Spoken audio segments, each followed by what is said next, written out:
तो सदा महफूज हुए हैं दाता तेरी याद में। बिन मांगे सब कुछ है पाया, क्या मांगू फरियाद में। हम तो सदा महफूज हुए हैं दाता तेरी याद में।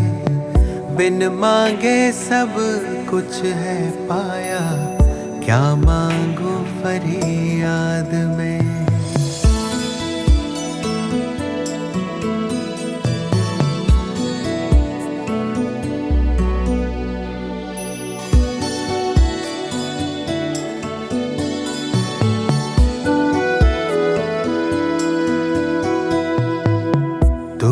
समझता दिल को हमारे, करता मेरी हिफाजत है। तुझ पर ही तो हक है सारे, तू ही मेरी ताकत है। तू ही समझता दिल को हमारे, करता मेरी हिफाजत है। तुझ पर ही तो हक है सारे, तू ही मेरी ताकत है। तू ही सबसे पहले दिल में, बाकी सब है बाद में। हम तो सदा महफूज हुए हैं भगवन तेरी याद में। तू ही सबसे पहले दिल में, बाकी सब है बाद में। हम तो सदा महफूज हुए हैं भगवन तेरी याद में।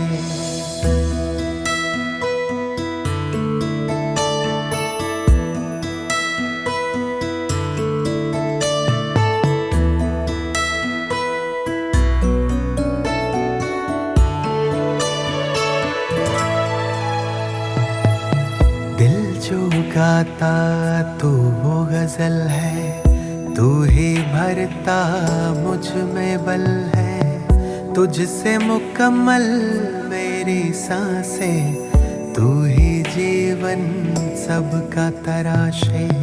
दिल जो गाता तू वो गजल है, तू ही भरता मुझ में बल है। तुझसे मुकम्मल मेरी सांसें, तू ही जीवन सबका तराशे। तुमने दी है हर एक खूबी मुझको आशीर्वाद में। हम तो सदा महफूज हुए हैं साहिब तेरी याद में। तुमने दी है हर एक खूबी मुझको आशीर्वाद में। हम तो सदा महफूज हुए हैं साहिब तेरी याद में।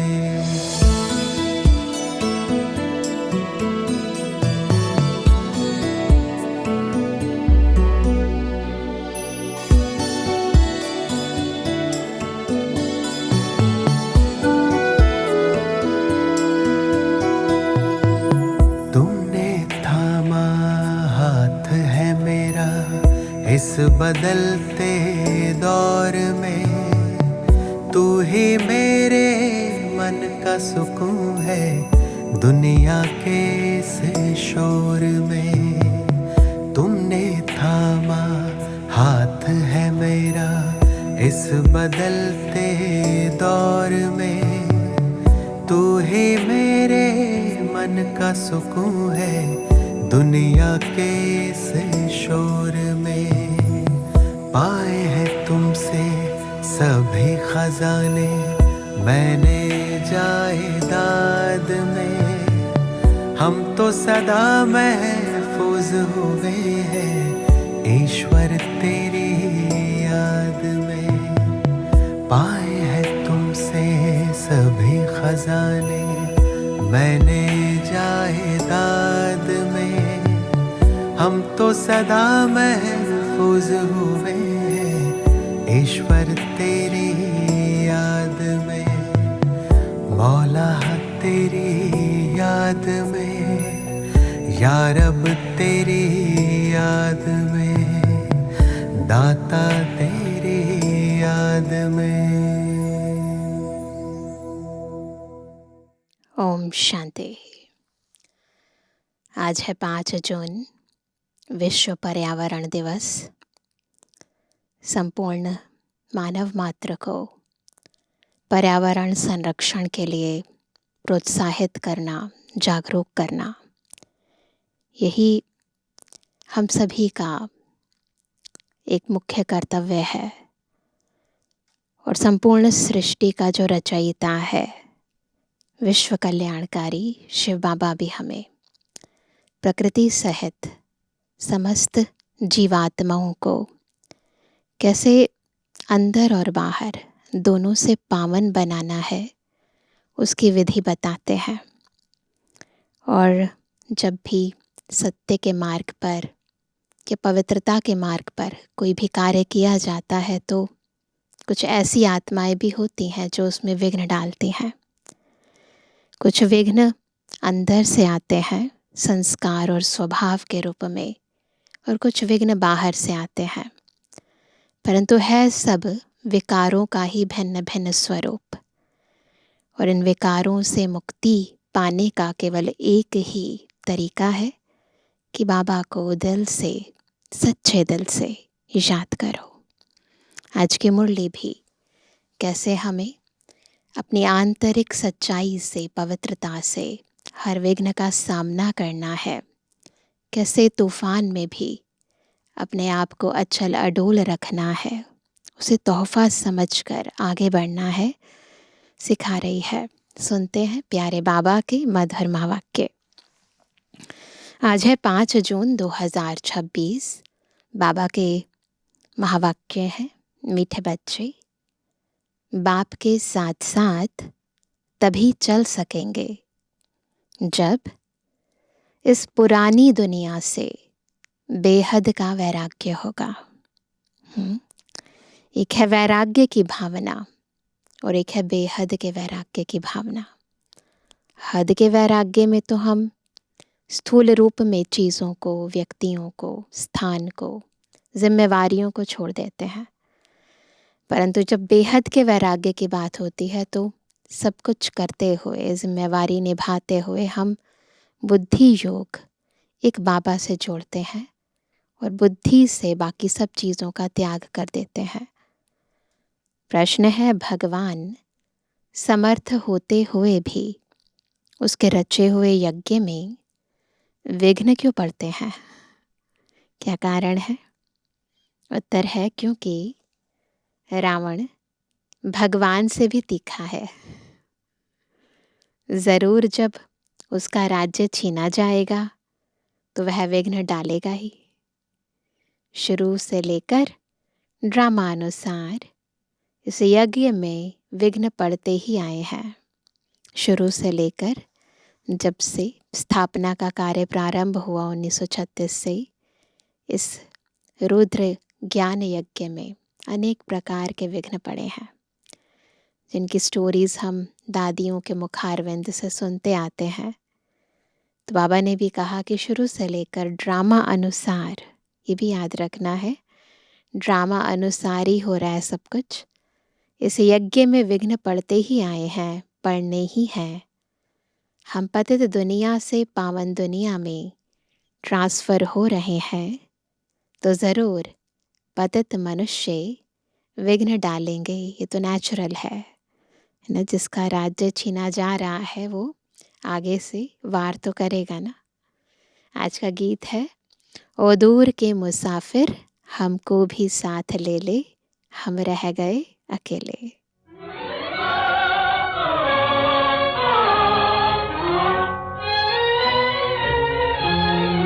ओ दूर के मुसाफिर हमको भी साथ ले ले रे, हमको भी साथ ले ले, हम रह गए अकेले।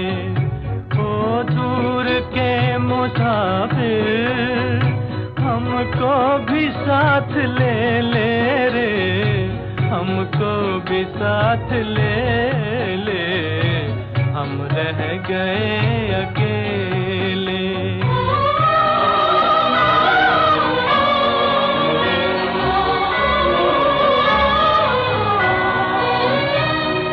तूने वो दे दिया गम, बेमौत मर गए हम। दिल उठ गया जहां से, ले चल हमें यहाँ से, ले चल हमें यहाँ से। किस काम की ये दुनिया जो जिंदगी से खेले रे, हमको भी साथ ले ले, हम रह गए अकेले।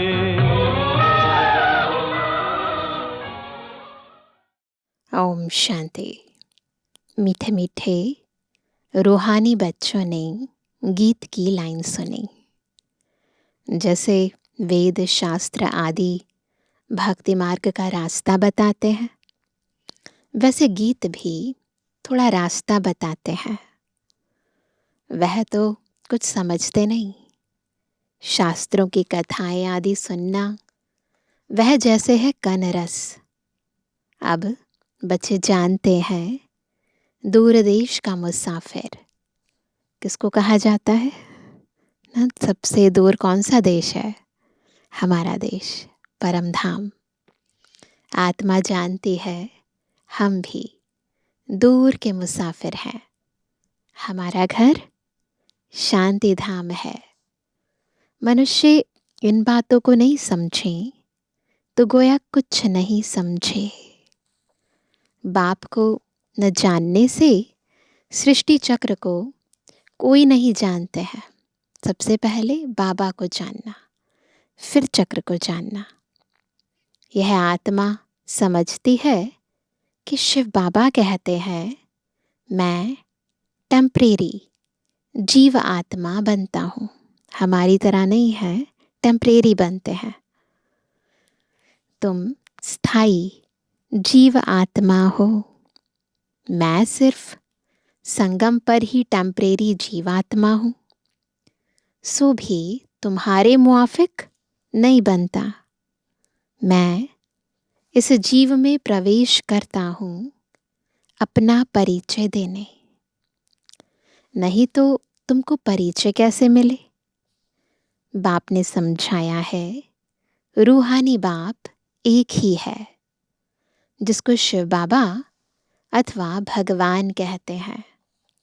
दूसरा कोई नहीं जानते। इसमें पवित्रता का भी बंधन है।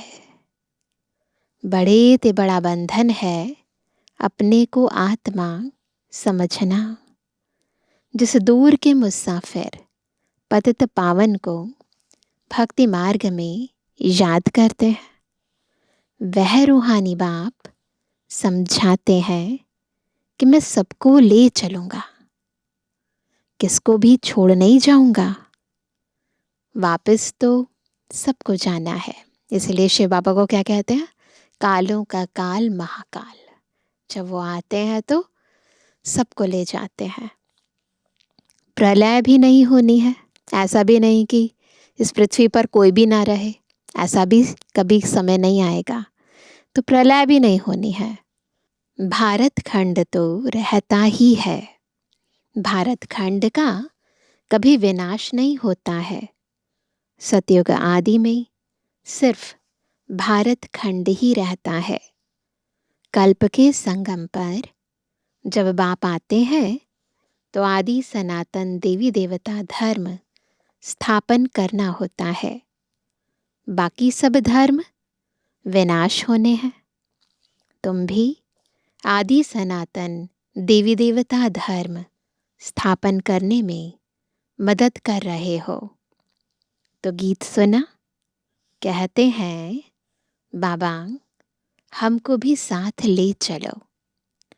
बाप कहते हैं ऐसे साथ में कोई चल ना सके जब तक पुरानी दुनिया से वैराग्य न आए तो साथ जाने के लिए पहली कंडीशन, पुरानी दुनिया से वैराग्य। नया मकान बनता है तो पुराने से दिल टूट जाती है, तुम भी जानते हो। यह पुरानी दुनिया खत्म होनी है, अब नई दुनिया में चलना है। जब तक सतु प्रधान नहीं बनेंगे तब तक सतु प्रधान देवी देवता बन नहीं सकेंगे। इसलिए बाबा बार बार समझाते हैं, अपने को आत्मा समझ बाप को याद करते रहो। याद करने से आत्मा सतु प्रधान बनेगी और फिर सतु प्रधान दुनिया के लायक बनेगी। सदगति करने वाला दूर का मुसाफिर एक ही आया हुआ है, उनको दुनिया नहीं जानती। सर्वव्यापी कह दिया है। अभी तुम बच्चे नंबरवार पुरुषार्थ अनुसार जानते हो कि हम शिव बाबा की संतान हैं। सब जानते हैं कि हम बाबा की संतान हैं, परंतु कोई दिल से जानते हैं, कोई दिमाग से जानते हैं, कोई पूरा जानते हैं, कोई अधूरा जानते हैं, तो नंबरवार हो जाते हैं। आते भी हैं तो समझते हैं हम बाप दादा के पास जाते हैं, तो यह फैमिली हो गई। यह है ईश्वरीय फैमिली। किसको बहुत बच्चे होते हैं तो बड़ी पलटन हो जाती है। पुराने ज़माने में तो कईयों को बहुत सारे बच्चे होते थे, तो बाबा कहते तो ऐसा लगता है पूरी पलटन आ गई है। शिव बाबा के बच्चे जो इतने बीके भाई बहन हैं, यह भी बड़ी पलटन हो जाती है। ब्रह्मा कुमार कुमारियाँ सब जानते हैं हम बेहद के बाप से वर्षा लेते हैं। शास्त्रों में दिखाते हैं पांडवों और कौरवों ने खेल खेला, राजाई दाव में रखी। दिखाते हैं ना, खेल खेला और उसमें राजाई भी दाव पर लगा दी, है ना। अब राजाई ना कौरवों की है ना पांडवों की है, ना प्रीत बुद्धि आत्माओं की है ना विपरीत बुद्धि आत्माओं की है। ताज आदि कुछ भी नहीं है। दिखाते हैं उनको शहर निकाला मिला, वनवास मिल गया उन्हें, तो उनको शहर निकाला मिल गया। हथियार आदि छिपाकर जाए रखा। यह सब है दंत कथाएं, जो महाभारत काल की कथाएं बताते हैं। चाहे उन्होंने जुआ खेला या फिर उन्हें वनवास मिला, क्या क्या गवाया, ये सब बातें प्रतीकात्मक हैं, इनका भाव आध्यात्मिक है। तो बाबा कहते ये तो दंत कथाएं हैं। न पांडव राज्य है न कौरव राज्य है, ना उन्हों का आपस में लड़ाई चली है, ना किसी का राज्य है ना किसी की आपस में लड़ाई चली है। लड़ाई राजाओं की लगती है, यह तो भाई भाई हैं। लड़ाई हुई है कौरवों और यौवनों की। इस समय युद्ध चल रहा है, तो आपस में कहीं ग्रह युद्ध है तो कहीं एटॉमिक वॉर्स हैं। बाकी भाई एक दो को कैसे खत्म करेंगे? दिखाते हैं पांडव कौरव लड़े, तो अगर पांडव लड़े तो इसका मतलब जिन्हें भगवान का ज्ञान था, जिन्होंने भगवान के साथ प्रीत लगाई थी, तो वो भी अगर लड़ते हैं तो उन्हें पांडव थोड़ी ना कहेंगे, क्योंकि बाबा तो हम बच्चों को अहिंसा परम धर्म का मार्ग सिखाते हैं। तो इसलिए पांडव तो लड़ ही नहीं सकते ना। तो बाबा कहते हैं, दिखाते हैं पांडव कौरव लड़े, बाकी 5 पांडव बचे, मतलब युद्ध के उपरांत, और एक कुत्ता रहा। कहानी बताते हैं ना, युद्ध खत्म हो गया, फिर हिमालय पर चले गए, एक कुत्ता साथ में ले गए। तो बाबा कहते हैं वह भी सब पहाड़ पर गल मरे, ऐसे स्टोरी बताते हैं। खेल ही खलास, तो मतलब कोई रहा ही नहीं, तो युद्ध क्यों की? राजयोग का अर्थ ही नहीं निकला। अभी तुम बच्चे जानते हो, बाप कल्प कल्प आकर एक धर्म की स्थापना करते हैं, बुलाते भी हैं, हे पतित पावन बाबा आओ, आकर पतित से पावन बनाओ। सतयुग में सूर्यवंशी राजधानी ही होती है। ब्रह्मा द्वारा विष्णुपुरी की स्थापना हो रही है। अब बाप आए हैं तो उनके डायरेक्शन पर चलना है। कन्याओं को तो नहीं कहेंगे कि गृहस्थ व्यवहार में रहते कमल फूल समान रहो, वह तो है ही पवित्र। यह गृहस्थियों के लिए कहा जाता है। कुमार और कुमारियों को तो शादी करनी ही नहीं चाहिए, नहीं तो वह भी गृहस्थी हो पड़ेंगे। कुछ गंधर्वी विवाह का नाम भी है। शास्त्रों में जो कहानियां बनाई हैं उसका आधार संगम पर जो बाबा ने विशेष कर्तव्य बीके भाई बहनों द्वारा कराए। तो ऐसे ही बाबा ने कहा कि कुछ गंधर्वी विवाह का नाम भी है। बाबा के टाइम पर गंधर्वी विवाह किया गया। कन्या पर मार पड़ती है तो लाचारी हालत में गंधर्वी विवाह कराया जाता है।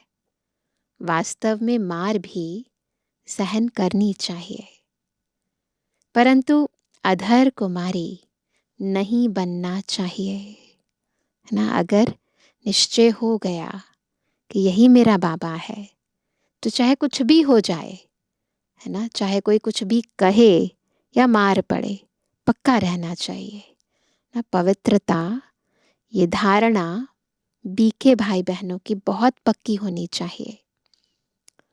बाल ब्रह्मचारी का नाम बहुत होता है।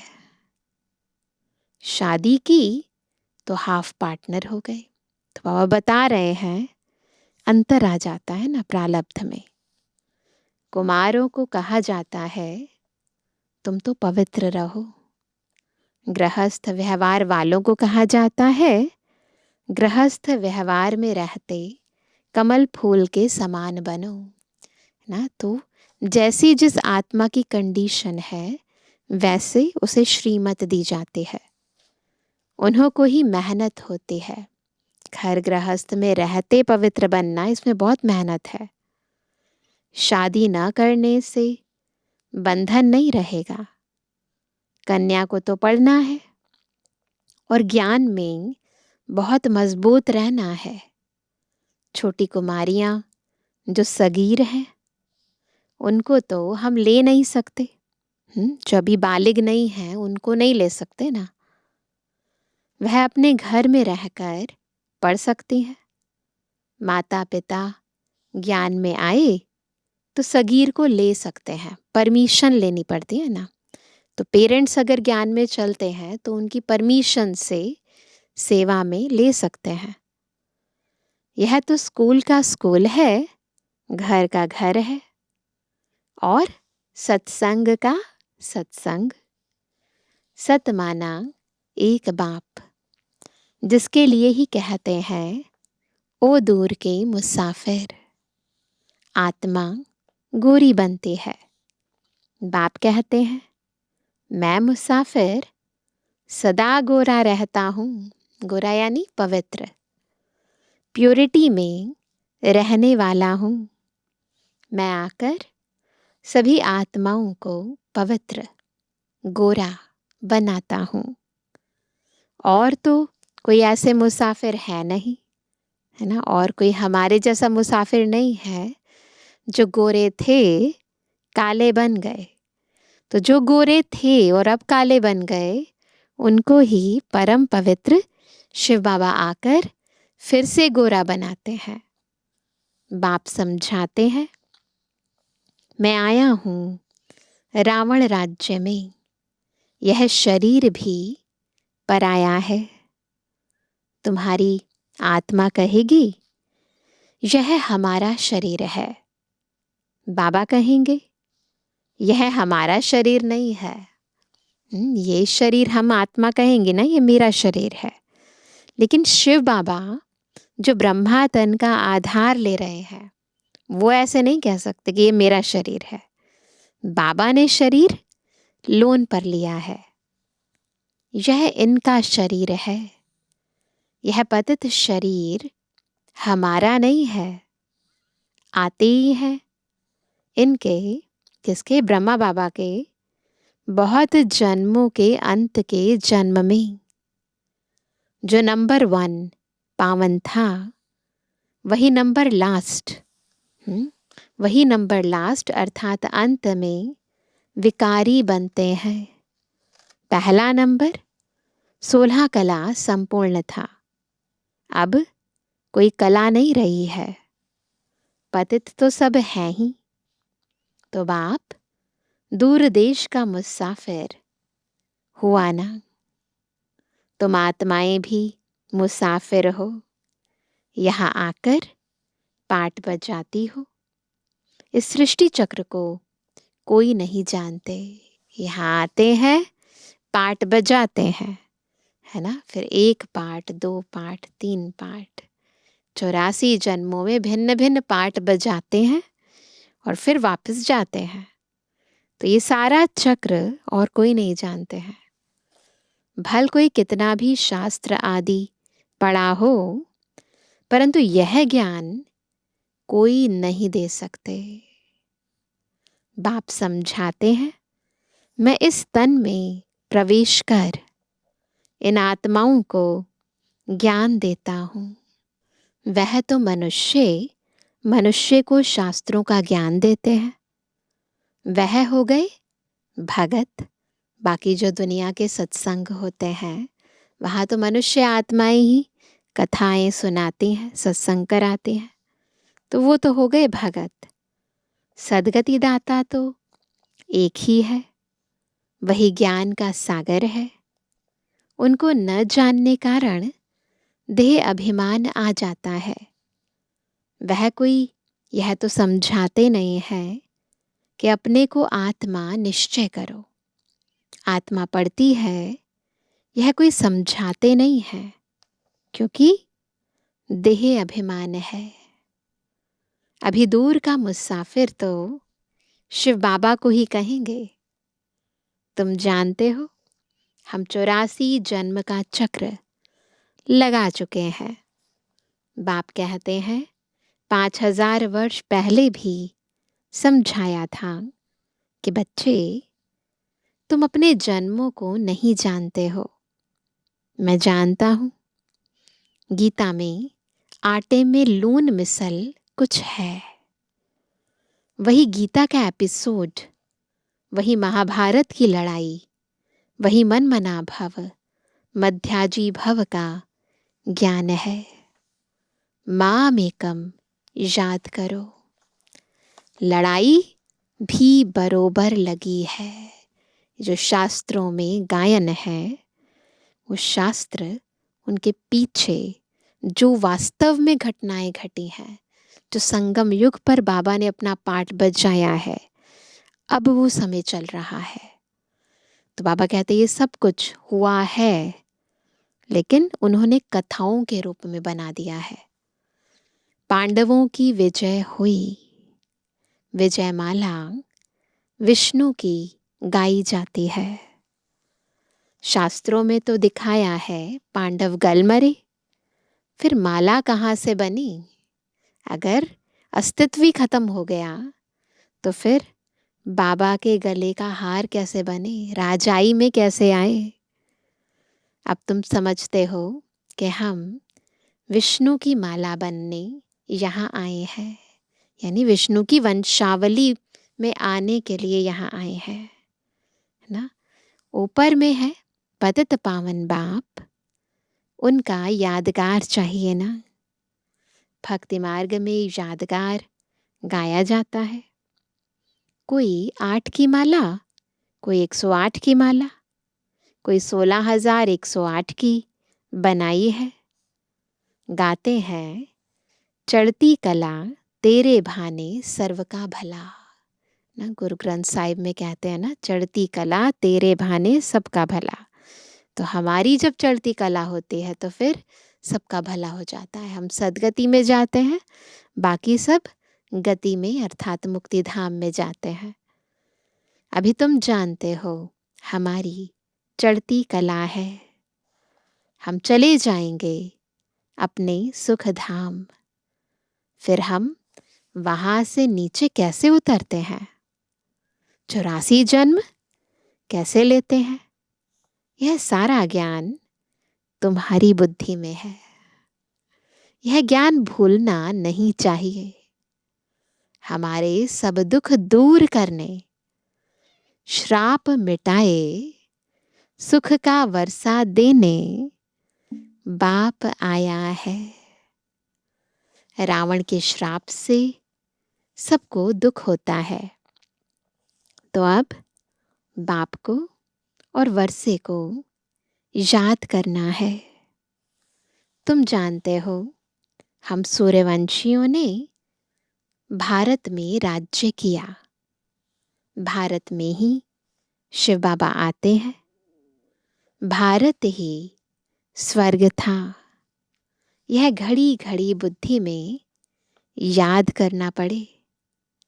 जिसने 84 का चक्र नहीं खाया होगा वह न धारणा करेंगे न कराएंगे। अगर हमारे कुल की आत्मा नहीं है तो वो धारणा नहीं करेगी। उसके लिए समझा जाएगा कि इसने 84 जन्म नहीं लिए हैं, यह देरी से आते हैं, स्वर्ग में नहीं आते हैं। पहले पहले जाना तो अच्छा है ना। नए मकान में पहले खुद रहते हैं, फिर किराए पर चढ़ाते हैं, ऐसे ही होता है। तो वह फिर सेकंड हैंड हुआ ना। सतयुग है नई दुनिया, तो सेकंड हैंड दुनिया में तो नहीं आना ना, है ना। इसीलिए बाबा चाहते हैं हम फर्स्ट हैंड में आए, शुरू में ही आए, सब 111 में आए। त्रेता सेकंड हैंड कहेंगे। तो अब बुद्धि में आता है हम स्वर्ग नई दुनिया में जाएं। आता है सबकी बुद्धि में। पुरुषार्थ करना है, प्रजा भी बनती जाएगी। तुमको मालूम पड़ता जाएगा कि माला में कौन कौन पिरो सकते हैं, है ना। चेहरे से, चलन से, सेवा से पता चल जाता है। अगर किसको सीधा कहा जाए कि तुम नहीं आएंगे तो हार्ट फेल हो जाए। इसलिए कहा जाता है कि पुरुषार्थ करो, अपनी जांच करो कि हमारा बुद्धि योग भटकता तो नहीं है ना। अगर भटकता है तो उस अनुसार ही हमें स्वर्ग में क्या पद मिलने वाला है और कब आने वाले हैं हम खुद समझ सकते हैं। तो जितनी बुद्धि एकाग्र है, एक की याद में है, ज्ञान सुनते हुए, योग लगाते हुए बुद्धि भटकती नहीं है, उतना ऊंचा पद है। तुम्हारा शिव बाबा से कितना लव होता जाता है। कहते भी हैं हम बाप दादा के पास जाते हैं, शिव बाबा से दादा द्वारा वर्षा लेने जाते हैं। ऐसे बाप के पास तो कई बार जाएं, परंतु गृहस्थ व्यवहार भी संभालना है ना। बार बार मधुबन आते रहेंगे तो फिर नौकरी गृहस्थ वो कैसे संभालेंगे।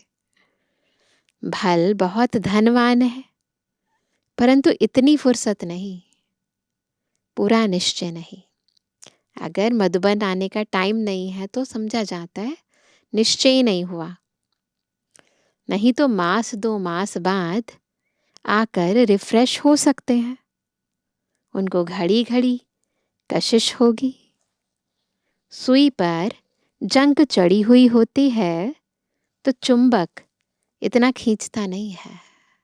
तो बाबा बता देते हैं क्यों नहीं आ पाते, बाबा से मिलने क्यों नहीं आ पाते, क्योंकि जंग चढ़ी हुई है, एलॉय है आत्मा में।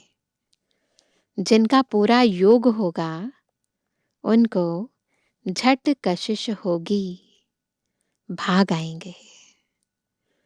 जितनी कट उतरती जाएगी उतनी कशिश होगी। हम चुंबक से मिले। गीत है, चाहे मारो चाहे कुछ भी करो, चाहे मारो चाहे ठुकराओ, हम आपका दर नहीं छोड़ेंगे। हम दर से कभी नहीं निकलेंगे। परंतु वह अवस्था तो पिछाड़ी में होगी, ऐसी अचल अडोल एक रस, कुछ भी हो जाए। बस बाबा से हमारी प्रीत लग गई सो लग गई। कट निकली हुई होगी तो वह अवस्था होगी। बाप कहते हैं, हे आत्माएं मन मना भवा, रहो भल अपने गृहस्थ व्यवहार में।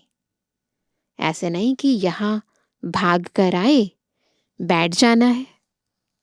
सागर पास बादलों को आना है। आना है पर किस लिए? रिफ्रेश होने, फिर सर्विस पर जाना है। बंधन जब खलास हो तो सर्विस पर जा सके। सेवा करने के लिए बंधन मुक्त स्थिति चाहिए। माँ बाप को अपने बच्चों को संभालना है, बाप की याद में रहना है, पवित्र बनना है। बाप ने समझाया है, अनेक प्रकार के विघ्न ज्ञान यज्ञ में पड़ते हैं। कहते हैं ईश्वर तो समर्थ है, फिर विघ्न क्यों? मनुष्यों को पता ही नहीं है रावण भगवान से भी तीखा है ना। कई बारी बाबा ये कहते हैं कि ड्रामा बाबा से तीखा है। ये भी कहते हैं कि बाबा सर्वशक्तिमान है, लेकिन आज बाबा क्या कहते हैं कि रावण भगवान से भी तीखा है। उनकी राजाई छीनी जाती है तो अनेक प्रकार के विघ्न पड़ते रहते हैं। इतने समय से इन विकारों का राज्य था और अब हम संपूर्ण निर्विकारी बनने का पुरुषार्थ कर रहे हैं, तो विकार खींचेंगे ना। ड्रामा प्लान अनुसार फिर भी विघ्न पड़ेंगे। शुरुआत से लेकर पतितों के विघ्न पड़ते हैं। शास्त्रों में भी लिख दिया है क्या? श्री कृष्ण को 16,108 पटरानियां थी। सर्प ने डसा, राम की सीता चुराई गई। अब रावण स्वर्ग में कहाँ से आए? रावण तो स्वर्ग में आ नहीं सकते। झूठ तो बहुत है। कहते हैं विकार बिगिर बच्चे कैसे होंगे? उनको पता ही नहीं। जो वर्षा लेने वाले होंगे वही आकर समझेंगे, ये बातें वही समझेंगे जिन्होंने कल्प कल्प बाबा से वर्षा लिया है। तो इस ज्ञान यज्ञ में असुरों के विघ्न पड़ते हैं, इसलिए डरना नहीं है। पतित को असुर कहा जाता है ही रावण संप्रदाय। अभी तुम संगम पर हो। रावण राज्य से किनारा कर लिया है, फिर भी कुछ लैस आती है ना। वैसे किनारा कर लिया है, फिर भी कुछ ना कुछ हो जाता है। कोई अपना जिसको बहुत प्यार करते हैं तो वो खींचता है। यह बुद्धि में ज्ञान है कि हम जा रहे हैं। बैठे तो यहाँ ही है। किससे जा रहे हैं? मन बुद्धि से। बुद्धि में ज्ञान है, बैठे यहाँ हो, परंतु उनसे जैसे तुमको वैराग्य है। यह छीछी दुनिया कब्रिस्तान बननी है। भिन्न भिन्न पॉइंट से समझाया जाता है। वास्तव में तो एक ही पॉइंट है। क्या? मन मना भवा। कितनों की चिट्ठियां आती हैं, बाबा हम बांधेली हैं। एक द्रौपदी तो नहीं है, यहाँ एक नहीं है, हजारों हो जाएंगी।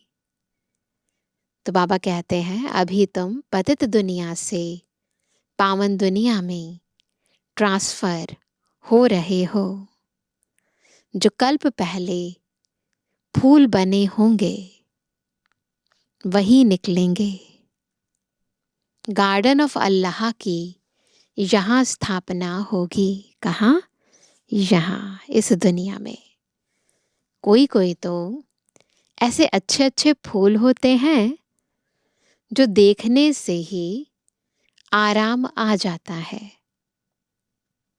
यहाँ भी जो बाप को याद करते और याद दिलाते हैं उनकी खुशबू फैलती है। किनकी खुशबू फैलती है? जो पापा को याद करते हैं और याद कराते हैं, सदैव खुश रहते हैं। ऐसे मीठे मीठे बच्चों को देख बाप हर्षित होते हैं। उन्हों के आगे बाबा की ज्ञान डांस अच्छी होती है। किनके आगे? जो हर्षित रहते हैं, जो ज्ञान और योग से संपन्न रहते हैं, तो उन्हों के आगे बाबा की ज्ञान डांस अच्छी होती है।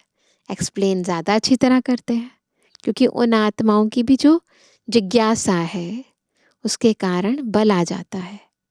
अच्छा, मीठे मीठे के जवानी बच्चों पे जुबानी बाप दादा का दिल जान सको प्रेम से नंबरवार प्रसाद अनुसार याद। रूहानी बच्चों की रूहानी बाप दादा को गुड मॉर्निंग, नमस्ते नमस्ते नमस्ते। धारणा के लिए मुख्य सार। पहला, ज्ञान और योग में मजबूत बनना है। अगर कोई बंधन नहीं है तो बंधनों में जानबूझकर फंसना नहीं है। बाल ब्रह्मचारी होकर रहना है। दूसरा, अभी हमारी चढ़ती कला है। बाबा हमारे सब दुख दूर करने, श्राप मिटाए, वर्षा देने आए हैं। बाप और वर्षे को याद कर अपार खुशी में रहना है। जांच करनी है कि हमारा बुद्धि योग कहाँ भटकता तो नहीं है। वरदान है समाने और सामना करने की शक्ति द्वारा। दो शक्तियाँ, एक है समा लेना और एक है पावर टू फेस, सामना करना। तो समाने और सामना करने की शक्ति द्वारा सेवा में सफलता प्राप्त करने वाले रूहानी सेवाधारी भव।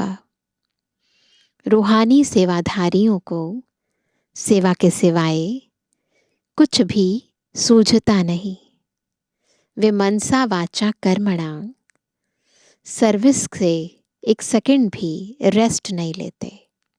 मनसा वाचा कर्मणा सर्विस से एक सेकंड भी रेस्ट नहीं लेते, इसलिए बेस्ट बन जाते हैं। अगर एक सेकंड भी व्यर्थ नहीं गवाते तो सर्व समर्थ बन जाते हैं। वे सेवाओं में सफलता प्राप्त करने के लिए सदा यही याद रखते कि समाना और सामना करना यही हमारा निशाना है। वे अपने पुराने संस्कारों को समाते हैं और सामना माया से करते, न कि दैवी परिवार से। ऐसे बच्चे जो नॉलेजफुल के साथ साथ पावरफुल भी हैं, उन्हें ही कहा जाता है रूहानी सेवाधारी। स्लोगन है, छोटी बात को बड़ा नहीं करो, वातावरण को शक्तिशाली बनाओ। छोटी बात को बड़ा करेंगे तो वातावरण कमज़ोर हो जाएगा, वीक हो जाएगा। और अगर हम बड़ी से बड़ी बात को भी छोटा कर लेंगे तो ये भी एक शक्ति है। तो बाबा कहते हैं तो वातावरण शक्तिशाली हो जाएगा। आज का व्यक्त इशारा, सदा हर्षित रहने के लिए अपनी नेचर को सरल बनाओ, सहनशील बनो। दुनिया में लोग जिंदा होते भी नाउम्मीदी की चिता पर बैठे हुए हैं। ऐसी आत्माओं को मरजीवा बनाओ, नए जीवन का दान दो। अपने खुश नसीब हर्षितमुख चेहरे द्वारा उन्हें मानव जीवन में जीना सिखाओ। आपको देखकर उनमें हिम्मत, उमंग, उत्साह आ जाए। इसके लिए अपनी नेचर को सरल बनाओ और सदा कमल समान स्थिति के आसन पर डबल लाइट स्थिति में स्थित रहो। तो क्या करना है? बिल्कुल अपने आप को सबसे न्यारा, एक बाबा का प्यारा कमल पुष्प समान बनाओ। अच्छा, ओम शांति।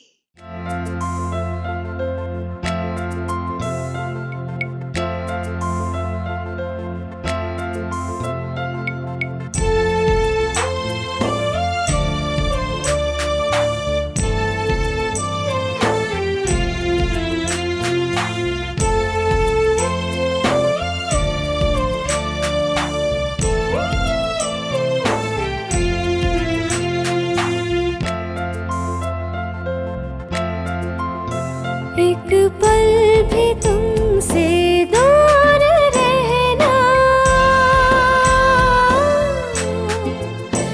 एक पल भी तुमसे दूर रहना हमको नामंजूर है। एक पल भी तुमसे दूर रहना हमको नामंजूर है। बाबा तू ही जानो जिगर,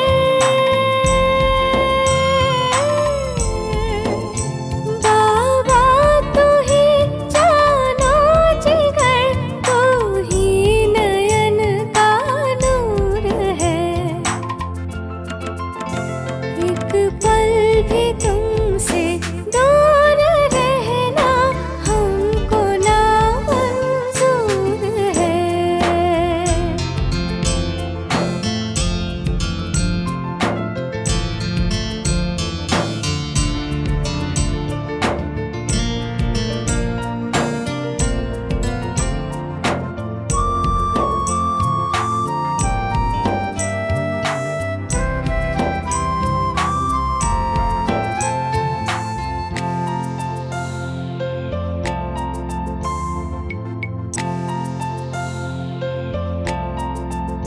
सूरज किरण, बादल पवन, सूरज किरण, बादल पवन कभी रह नहीं सकते जुदा।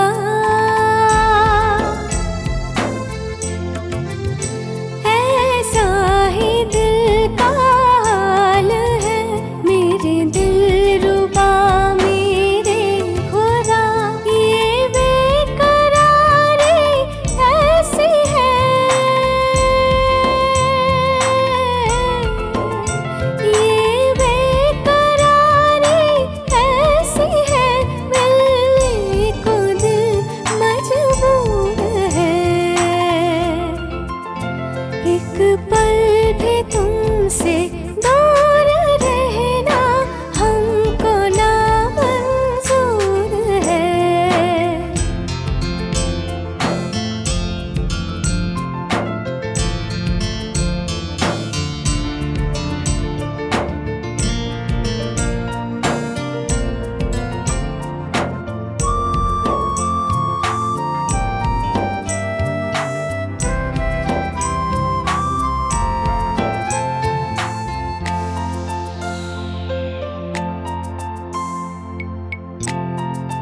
एक